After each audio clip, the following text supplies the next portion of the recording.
Hello everyone, നമ്മൾ plant ടിഷ്യൂസിനെ കുറിച്ചാണ് പഠിച്ചുകൊണ്ടിരിക്കുന്നത് അല്ലേ. അപ്പൊ കഴിഞ്ഞ ക്ലാസ്സിൽ നമ്മൾ രണ്ട് തരത്തിലുള്ള പ്ലാന്റ് ടിഷ്യൂസിനെ കുറിച്ച് പറഞ്ഞു. ഇനി നോക്കിക്കേ, ഈ പ്ലാന്റ് ടിഷ്യൂസ് അല്ലെങ്കിൽ സസ്യകലകളെ മൊത്തത്തിൽ രണ്ടായിട്ടാണ് തിരിച്ചിരിക്കുന്നത്. അതായത് there are two types of plant tissues. എന്തോ ഈ ടിഷ്യൂസ് എന്ന് പറഞ്ഞു കഴിഞ്ഞാൽ ഗ്രൂപ്പ് ഓഫ് സെൽസ് ആണ് അല്ലേ. അതായത് ഒരേ തരത്തിലുള്ള ഒരു കൂട്ടം കോശങ്ങളെയാണ് എന്തെന്ന് വിളിക്കുന്നത്, ടിഷ്യൂസ് അല്ലെങ്കിൽ കലകൾ. അപ്പൊ ഈ പ്ലാന്റ് ടിഷ്യൂസ് അല്ലെങ്കിൽ സസ്യകലകളെ മൊത്തത്തിൽ രണ്ടായിട്ടാണ് ഡിവൈഡ് ചെയ്തിരിക്കുന്നത് അല്ലെങ്കിൽ തരംതിരിച്ചിരിക്കുന്നത്. അപ്പൊ അതിനകത്തിലെ ഒരു ഡിവിഷനിൽ വരുന്നത് നമ്മൾ കഴിഞ്ഞ ദിവസം പഠിച്ചു. ഇനി എങ്ങനെയൊക്കെയാണ് ഈ പ്ലാന്റ് ടിഷ്യൂസിനെ തരംതിരിച്ചിരിക്കുന്നതെന്ന് നമുക്കൊന്ന് നോക്കാം. അതായത് പ്ലാന്റ് ടിഷ്യൂസിനെ മൊത്തത്തിൽ രണ്ടായിട്ട് തിരിച്ചിട്ടുണ്ട്: meristematic tissues and permanent tissues. Meristematic tissues അല്ലെങ്കിൽ മെരിസ്റ്റമിക കലകൾ, അതുപോലെ തന്നെ പെർമനന്റ് ടിഷ്യൂസ് അല്ലെങ്കിൽ സ്ഥിരകലകൾ. അപ്പൊ ഇങ്ങനെയാണ് എന്തിനെ രണ്ടായിട്ട് തിരിച്ചിരിക്കുന്നത്, പ്ലാന്റ് ടിഷ്യൂസ് അല്ലെങ്കിൽ സസ്യകലകളെ മൊത്തത്തിൽ രണ്ടായിട്ടാണ് തിരിച്ചിരിക്കുന്നത്. ഏതൊക്കെയാണത്? Meristematic tissues and permanent tissues. അപ്പൊ ഈ മെരിസ്റ്റമാറ്റിക് ടിഷ്യൂസ് എന്ന് പറഞ്ഞു കഴിഞ്ഞാൽ ഇതിനകത്തിലുള്ള സെൽസിന് കണ്ടിന്യൂസ് ആയിട്ട് ഡിവൈഡ് ചെയ്യാനുള്ള കഴിവുണ്ട്. അതായത് തുടർച്ചയായിട്ട് വിഭജിക്കാൻ കഴിവുള്ള സെൽസ് അല്ലെങ്കിൽ കോശങ്ങൾ ചേർന്നിട്ടാണ് എന്തുണ്ടായിരിക്കുന്നത്, മെരിസ്റ്റമാറ്റിക് ടിഷ്യൂസ് ഉണ്ടായിരിക്കുന്നത്. അപ്പൊ ഈ കണ്ടിന്യൂസ് ആയിട്ട് ഡിവൈഡ് ചെയ്യുക എന്ന് പറയുമ്പോൾ അത് ഗ്രോത്തിനാണ് ഹെൽപ്പ് ചെയ്യുന്നത്. അതായത് സസ്യങ്ങളുടെ വളർച്ചയ്ക്ക് സഹായിക്കുന്ന ടിഷ്യൂസ് ആണ് ഏതെന്ന് പറയുന്നത് മെരിസ്റ്റമാറ്റിക് ടിഷ്യൂസ് അല്ലെങ്കിൽ മെരിസ്റ്റമിക കലകൾ. അപ്പൊ ഈ മെരിസ്റ്റമാറ്റിക് ടിഷ്യൂസിന് എന്തിനുള്ള കഴിവുണ്ട്, കണ്ടിന്യൂസ് ആയിട്ട് ഡിവൈഡ് ചെയ്യാനുള്ള കഴിവുണ്ട്. അപ്പൊ ഇങ്ങനെ ഡിവൈഡ് ചെയ്യുന്നതിലൂടെയാണ് പ്ലാന്റ്സിന്റെ ഗ്രോത്ത് നടക്കുന്നത്. ഇപ്പൊ പ്ലാന്റിന്റെ പാർട്സ് നോക്കിക്കഴിഞ്ഞാൽ റൂട്ടിലും സ്റ്റെമ്മിലുമാണ് ഗ്രോത്ത് അല്ലെങ്കിൽ വളർച്ച നടക്കുന്നത് അല്ലേ. അതായത് റൂട്ടിനും സ്റ്റെമ്മിനും ഒക്കെയാണ് കണ്ടിന്യൂസ് ആയിട്ട് വളർച്ച സംഭവിക്കുന്നത് അല്ലേ.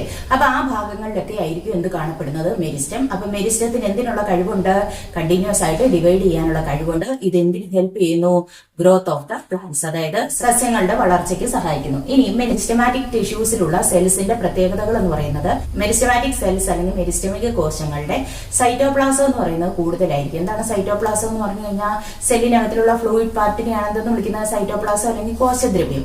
അപ്പൊ ഈ മെരിസ്റ്റമാറ്റിക് സെൽസ് അല്ലെങ്കിൽ മെരിസ്റ്റമിക കോശങ്ങളിൽ അബണ്ടന്റ് സൈറ്റോപ്ലാസം കാണപ്പെടുന്നു. അതായത് ഒരുപാട് കോശദ്രവ്യം കാണപ്പെടുന്നു, ധാരാളം കോശദ്രവ്യമുണ്ട്. ലാർജ് ന്യൂക്ലിയസ് ആണ്, അതായത് മർമ്മം എന്ന് പറയുന്നത് വലുതായിരിക്കും. അതുപോലെ തന്നെ തിൻ സെൽ വാൾ, കനം കുറഞ്ഞ കോശഭിത്തി ആയിരിക്കും.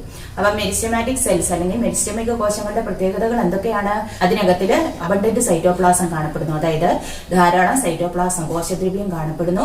ലാർജ് ന്യൂക്ലിയസ്, വലിയ മർമ്മമായിരിക്കും. തിൻ സെൽ വാൾ, കനം കുറഞ്ഞ കോശഭിത്തി ആയിരിക്കും. ഇതൊക്കെ കൊണ്ടാണ് അത് എന്ത് ചെയ്യുന്നത്, കണ്ടിന്യൂസ് ആയിട്ട് ഡിവൈഡ് ചെയ്യുന്നത്.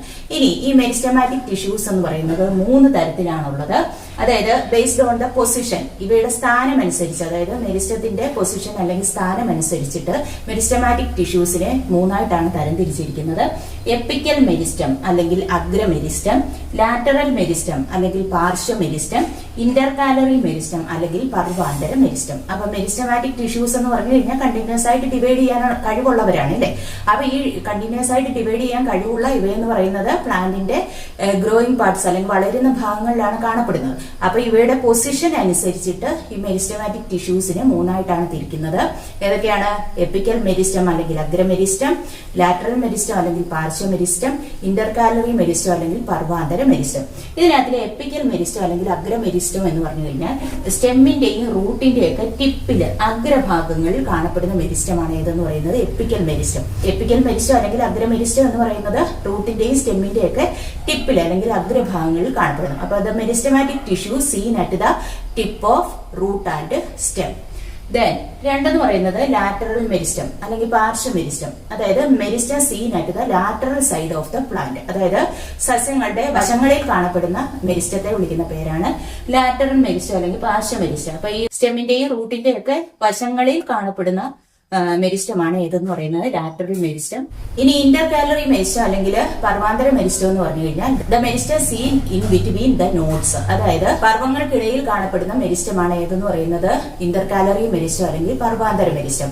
എന്താണ് ഈ നോഡ് അല്ലെങ്കിൽ പർവ്വം എന്ന് പറഞ്ഞാൽ? അതായത് ഒരു പ്ലാന്റിനകത്തില് ലീഫ് എറൈസ് ചെയ്യുന്ന പാർട്ടിനെ വിളിക്കുന്ന പേരാണ് നോഡ് അല്ലെങ്കിൽ പർവ്വം. അതായത് പ്ലാന്റിനകത്തിലൊക്കെ സസ്യങ്ങളിലൊക്കെ കണ്ടിട്ടുണ്ടാകും ഇല ഉണ്ടാകുന്ന ഭാഗം അല്ലെ. ആ ഇല മുളച്ചു വരുന്ന ഭാഗത്തെ വിളിക്കുന്ന പേരാണ് നോഡ് അല്ലെങ്കിൽ പർവ്വം. അപ്പൊ 2 നോഡുകൾക്കിടയിൽ എന്തോ ഉണ്ട്, അതായത് രണ്ട് നോഡ് എന്ന് പറഞ്ഞു കഴിഞ്ഞാൽ 2 ഇലകൾ ഉണ്ടാകുന്ന അടുത്തടുത്തുള്ള 2 നോഡുകൾക്കിടയിൽ എന്ത് കാണും, അല്ലെങ്കിൽ പർവാന്തര ഭാഗം എന്ന് പറയും. അവിടെ കാണുന്ന മെരിസ്റ്റമാണ് ഏതെന്ന് പറയുന്നത് ഇന്റർകാലറി മെരിസ്റ്റം അല്ലെങ്കിൽ പർവാന്തര meristem. The meristem seen in between two nodes, അതായത് രണ്ട് നോഡുകൾക്കിടയിൽ കാണപ്പെടുന്ന മെരിസ്റ്റമാണ് ഇന്റർകാലറി മെരിസ്റ്റം അല്ലെങ്കിൽ പർവാന്തര മെരിസ്റ്റം. ഇനി എന്താണ് നോഡ് അല്ലെങ്കിൽ പർവം എന്ന് പറഞ്ഞു കഴിഞ്ഞാൽ the plant part from where leaves arise, അതായത് ഇല ഒറിജിൻ ചെയ്യുന്ന അല്ലെങ്കിൽ ഇല രൂപപ്പെടുന്ന ഭാഗത്തെയാണ് എന്തെന്ന് വിളിക്കുന്നത് നോഡ്. ഇനി രണ്ട് നോഡുകൾക്കിടയിലുള്ള പോർഷനെ വിളിക്കുന്ന പേരാണ് ഇന്റർ നോഡ് അല്ലെങ്കിൽ പർവാന്തര ഭാഗം. അപ്പൊ ഈ രണ്ട് നോഡുകൾക്കിടയിലാണ് എന്ത് കാണപ്പെടുന്നത് ഇന്റർകാലറി മെരിസ്റ്റം അല്ലെങ്കിൽ പർവാന്തര മെരിസ്റ്റം. ഇനി നോക്കിക്കേ, ഇന്റർകാലറി മെരിസ്റ്റം അല്ലെന്നുണ്ടെങ്കിൽ പർവാന്തര മെരിസ്റ്റം എന്ന് പറയുന്നത് കാണപ്പെടുന്നത് മോണോകോട്ട് പ്ലാന്റ്സിലാണ്. മോണോകോട്ട് പ്ലാന്റ്സ് അല്ലെങ്കിൽ ഏകബീജ പത്ര സസ്യങ്ങൾ എന്ന് പറഞ്ഞു കഴിഞ്ഞാൽ ഈ ഒറ്റത്തടി വൃക്ഷങ്ങളൊക്കെ ഉണ്ടല്ലോ, അതായത് എന്ത് ചെയ്യും, പ്ലാന്റിന്റെ ഹൈറ്റ് അങ്ങ് കൂടി കൂടി പോയില്ലേ. ഇപ്പൊ തെങ്ങ്, മുളവർഗത്തിലുള്ള ചെടികൾ ഇതൊക്കെയാണെന്നുണ്ടെങ്കിൽ ഹൈറ്റ് അങ്ങ് കൂടി പോകത്തേ ഉള്ളൂ ഇല്ലേ, അതിന് എന്ത് വെക്കത്തില്ല, വണ്ണം വെക്കാറില്ല. അപ്പൊ ഇങ്ങനെ നല്ല ഹൈറ്റിൽ പോകുന്ന പ്ലാന്റ്സിലൊക്കെ എന്ത് കാണപ്പെടും, ഇന്റർകാലറി മെരിസ്റ്റം കാണപ്പെടും. അതുകൊണ്ടാണ് അതിന്റെ ഹൈറ്റ് കൂടുന്നത്. അപ്പൊ ഈ മോണോകോട്ട് പ്ലാന്റ്സ് എന്ന് പറഞ്ഞു കഴിഞ്ഞാൽ അവർക്ക് ഒരു കോട്ടിലിഡൻ, അതായത് ഒരു ബീജപത്രം മാത്രമേ കാണത്തുള്ളൂ എന്ന് പറഞ്ഞു കഴിഞ്ഞാൽ, ഇപ്പൊ നമ്മള് കപ്പലണ്ടിയോ അല്ലെങ്കിൽ പയർ വിത്ത്, കടല തുടങ്ങിയ സീഡ്സ് വിത്തുകൾ എടുത്തു കഴിഞ്ഞു കഴിഞ്ഞാൽ നമ്മൾ അതിന്റെ പുറത്തുള്ള ആ ബ്രൗൺ തൊലി ഒന്ന് ഇളക്കി കഴിഞ്ഞു കഴിഞ്ഞാൽ അകത്തിരിക്കുന്ന വൈറ്റ് കളേർഡ് പാർട്ട് അതിനെയാണ് എന്തെന്ന് വിളിക്കുന്നത് കോട്ടിലിഡൻ അല്ലെങ്കിൽ ബീജപത്രം. അത് രണ്ടായിട്ട് ഇളകി വരാറുണ്ട് ഇല്ലേ. ഇപ്പം പയർ വിത്തിനകത്തിലായാലും കപ്പലണ്ടിയിലൊക്കെ ആണെങ്കിലും ആ വൈറ്റ് കളർ പാർട്ട് എന്ത് ചെയ്യുന്നു, രണ്ടായിട്ട് ഇളകി വരുന്നുണ്ട്. അവയ്ക്ക് എത്ര കോട്ടിലിഡൻ ഉണ്ട്, രണ്ട് കോട്ടിലിഡൻ അല്ലെങ്കിൽ രണ്ട് ബീജപത്രം ഉണ്ട്. അപ്പൊ ഇങ്ങനെ രണ്ട് കോട്ടിലിഡൻ ഉള്ള സീഡ്സ് ഉള്ള പ്ലാന്റ്സിനെയാണ് എന്തെന്ന് വിളിക്കുന്നത് ഡൈക്കോട്ട് പ്ലാന്റ്സ് എന്ന് വിളിക്കുന്നത്, ദ്വിബീജപത്ര സസ്യങ്ങൾ. ഇനി ചില സീഡ്സ് എടുത്തു കഴിഞ്ഞാൽ, അതായത് ഇപ്പൊ നമ്മുടെ തേങ്ങ, റൈസ്, അതുപോലെ തന്നെ ഗോതമ്പ് ഇതൊക്കെ എടുത്തു കഴിഞ്ഞാൽ അതിനകത്തില് ഒരു കോട്ടിലിടൻ മാത്രമേ ഉള്ളൂ. അതായത് ആ റൈസ് ഒക്കെ എടുത്തു കഴിഞ്ഞാൽ അത് രണ്ടായിട്ട് ഇളകി വരുന്നില്ല ഇല്ലേ. അപ്പൊ അവിടെ എത്ര കോട്ടിലിടനേ ഉള്ളൂ, ഒരു ബീജപത്രം അല്ലെങ്കിൽ ഒരു കോട്ടിലിടനേ ഉള്ളൂ. അങ്ങനെ ഒരു കോട്ടിലിടനുള്ള സീഡ്സ് ഉള്ള പ്ലാന്റ്സിനെയാണ് എന്തെന്ന് വിളിക്കുന്നത് മോണോകോട്ട് പ്ലാന്റ്സ് അല്ലെങ്കിൽ ഏകബീജപത്ര സസ്യങ്ങൾ എന്ന് പറയും. അപ്പൊ ഇവിടെ എന്ന് പറയുന്നത് ഈ ഒറ്റത്തടി വൃക്ഷങ്ങളെല്ലാം എങ്ങനെയായിരിക്കും, ഏകബീജപത്ര സസ്യങ്ങൾ അല്ലെങ്കിൽ മോണോകോട്ട് പ്ലാന്റ്സ് ആയിരിക്കും. അവയ്ക്കകത്തിൽ എന്ത് കാണപ്പെടുന്നു, ഇന്റർകാലറി മെരിസ്റ്റം അല്ലെങ്കിൽ പർവാന്തര മെരിസ്റ്റം കാണപ്പെടുന്നു. അവയുടെ നോഡുകൾക്കിടയിൽ എന്ത് പ്രസന്റ് ആയിരിക്കും, ഈ ഇന്റർകാലറി മെരിസ്റ്റം പ്രസന്റ് ആയിരിക്കും. അതുകൊണ്ടാണ് അതിന് ഹൈറ്റ് ഇൻക്രീസ് ചെയ്യുന്നത്. ദെൻ ഇനി രണ്ടാമത്തെ ടൈപ്പ് എന്ന് പറയുന്നത് ഏതാണ്, അതായത് പ്ലാന്റ് ടിഷ്യൂസിനെ മൊത്തത്തിൽ രണ്ടായിട്ടാണ് തിരിച്ചിരിക്കുന്നത്, മെരിസ്റ്റമാറ്റിക് ടിഷ്യൂസും പെർമനന്റ് ടിഷ്യൂസും. അപ്പൊ ഇതിനകത്തിലെ മെരിസ്റ്റമാറ്റിക് ടിഷ്യൂസിന് എന്തിനുള്ള കഴിവുണ്ടായിരുന്നു, കണ്ടിന്യൂസ് ആയിട്ട് ഡിവൈഡ് ചെയ്യാനുള്ള കഴിവുണ്ടായിരുന്നു അല്ലെ.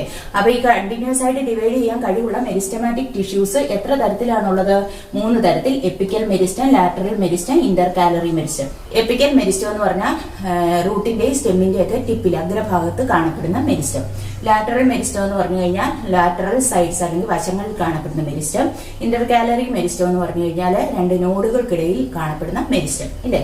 ഇനി ഇതെല്ലാം എന്തിനു സഹായിക്കുന്നതാണ്, ഇതെല്ലാം പ്ലാന്റിന്റെ ഗ്രോത്തിന് ഹെൽപ്പ് ചെയ്യുന്ന ടിഷ്യൂസ് ആണ്. ഇനി ഡിവൈഡിംഗ് കപ്പാസിറ്റി എല്ലാം നഷ്ടപ്പെട്ട കുറച്ച് ടിഷ്യൂസ് കാണും, അതിനെ വിളിക്കുന്ന പേരാണ് പെർമനന്റ് ടിഷ്യൂസ്. അതായത് the tissues which have lost their capacity to divide, ഡിവിഷനുള്ള അല്ലെങ്കിൽ കോശ വിഭജനത്തിനുള്ള ശേഷി നഷ്ടപ്പെട്ട ടിഷ്യൂസിനെയാണ് എന്തെന്ന് വിളിക്കുന്നത് പെർമനന്റ് ടിഷ്യൂസ് അല്ലെങ്കിൽ സ്ഥിരകലകൾ. അപ്പൊ ഇവയെന്ന് പറയുന്നത് അവയ്ക്ക് പിന്നീട് ഡിവിഷനുള്ള കപ്പാസിറ്റി ഒന്നുമില്ല, അവര് വേറെ എന്തെങ്കിലും ഫങ്ഷൻസ് ആയിരിക്കും ചെയ്യുന്നത്. ഈ പെർമനന്റ് ടിഷ്യൂസ് 2 തരത്തിലാണുള്ളത്, സിമ്പിൾ ടിഷ്യൂസ് അല്ലെങ്കിൽ ലളിത കലകളും കോംപ്ലക്സ് ടിഷ്യൂസ് അല്ലെങ്കിൽ സങ്കീർണ കലകളും. കഴിഞ്ഞ ക്ലാസ്സിൽ നമ്മൾ പഠിച്ചത് സിമ്പിൾ ടിഷ്യൂസിനെയും കോംപ്ലക്സ് ടിഷ്യൂസിനെയും കുറിച്ചാണ്. സിമ്പിൾ ടിഷ്യൂസിനകത്തിൽ വരുന്നത് ഏതൊക്കെയാണ്, പാരൻകൈമ, കോളൻകൈമ, സ്ക്ലീറൻകൈമ. അപ്പൊ ഇത് പഠിച്ചപ്പോൾ നമ്മൾ പാരൻകൈമയുടെ പ്രത്യേകത പറഞ്ഞായിരുന്നു, അതായത് ചില ഭാഗങ്ങളിലുള്ള പാരൻകൈമയ്ക്ക് ഡിവിഷനുള്ള കപ്പാസിറ്റി ഉണ്ടെന്ന് പറഞ്ഞു അല്ലെ. അപ്പൊ പൊതുവെ പെർമനന്റ് ടിഷ്യൂസിൽ വരുന്ന ടിഷ്യൂസിനെല്ലാം ഡിവിഷനുള്ള കപ്പാസിറ്റി എങ്ങനെയാണ്, ഇല്ലാത്തതാണ് അല്ലെ. അതായത് ഡിവിഷനുള്ള കപ്പാസിറ്റി അവർക്ക് ഇല്ല. ചില ഭാഗങ്ങളിലുള്ള പാരൻകൈമയ്ക്ക് എന്തിനുള്ള കഴിവുണ്ടെന്ന് നമ്മൾ പറഞ്ഞു, ഡിവിഷനുള്ള കഴിവുണ്ടെന്ന് പറഞ്ഞു അല്ലെ. ഇനി കോംപ്ലക്സ് ടിഷ്യൂസ് അല്ലെങ്കിൽ സങ്കീർണ കലകൾ 2 തരത്തിലാണ്, സൈലം ആൻഡ് ഫ്ലോയം. ഇവയുടെയൊക്കെ ഫംഗ്ഷനും നമ്മൾ പഠിച്ചു. അപ്പൊ പ്ലാന്റിന്റെ ഗ്രോത്തിന് ഹെൽപ്പ് ചെയ്യുന്നത് ഏതാണ്, മെരിസ്റ്റമാറ്റിക് ടിഷ്യൂസ് ആണ്. അവയ്ക്ക് ഡിവിഷനുള്ള കപ്പാസിറ്റി ഉണ്ട്. ഡിവിഷനുള്ള കപ്പാസിറ്റി ഇല്ലാത്ത ടിഷ്യൂസിനെയാണ് എന്തെന്ന് വിളിക്കുന്നത് പെർമനന്റ് ടിഷ്യൂസ്. അത് 2 തരത്തിലാണ്, സിമ്പിൾ ടിഷ്യൂസും കോംപ്ലക്സ് ടിഷ്യൂസും. ഇനി ഡിവിഷന് കപ്പാസിറ്റി ഉള്ള മെരിസ്റ്റമാറ്റിക് ടിഷ്യൂസ് 3 തരത്തിലാണ്, apical meristem, lateral meristem and intercalary meristem. അപ്പൊ ഇന്ന് പറഞ്ഞ കാര്യങ്ങൾ എല്ലാവർക്കും മനസ്സിലായി കാണുമെന്ന് പ്രതീക്ഷിക്കുന്നു. ബാക്കി നമുക്ക് അടുത്ത ക്ലാസ്സിൽ എടുക്കാം. Thank you.